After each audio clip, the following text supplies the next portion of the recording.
समादरणीय धार्मिक सज्जन वृंद, जो परमेश्वर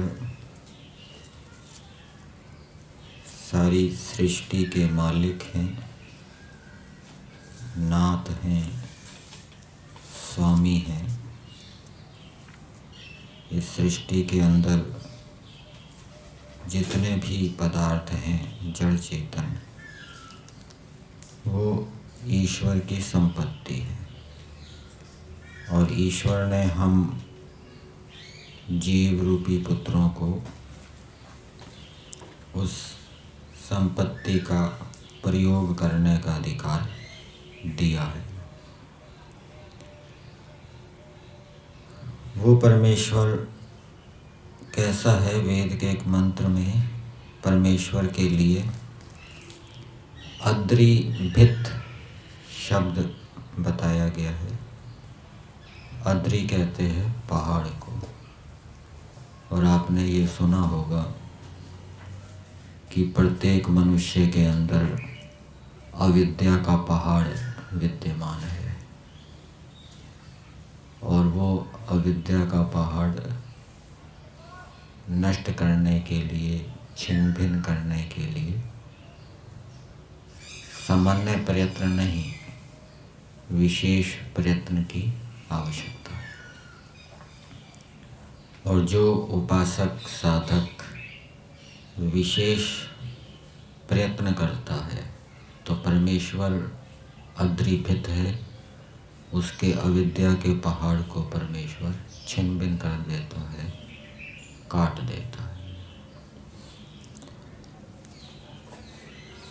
ऐसा परमेश्वर प्राधर्म सत्य, अर्थात जो अत्यंत तपते हुए सूर्य आदि लोक हैं, उनके अंदर भी सत्य जो विद्यमान है। इस सृष्टि के अंदर असंख्य हमारी दृष्टि में तप्त सूर्य लोक हैं, बड़े से बड़े, छोटे से छोटे, उन सब के अंदर परमेश्वर विद्यमान है। और किसकी हवियों को स्वीकार करता है परमेश्वर?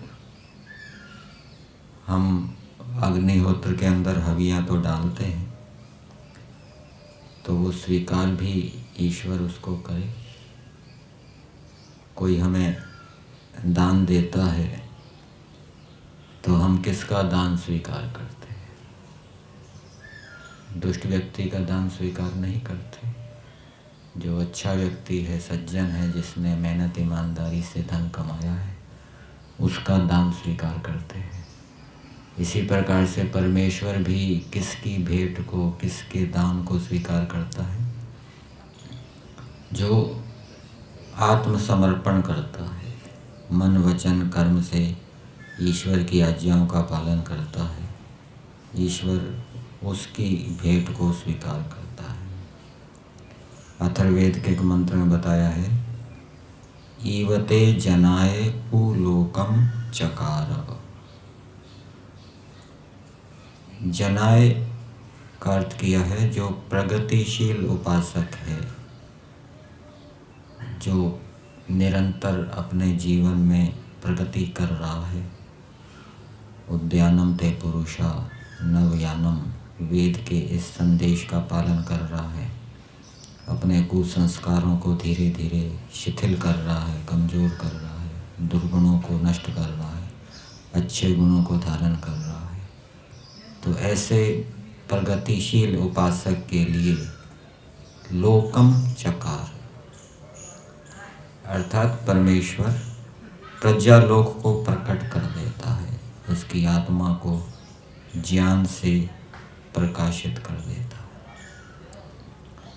तो हमारी आत्मा ज्ञान से प्रकाशित हो, अविद्या का जो पहाड़ हमारे अंदर बैठा हुआ है, परमेश्वर उसको छिन्न भिन्न करे, काटे, और हम सदैव ईश्वर की आज्ञा के अनुकूल चलें, मन वचन कर्म से, जिससे कि ईश्वर हमारी इन भेंटों को स्वीकार करके प्रसन्न होकर हमारी कामनाओं को पूर्ण करें।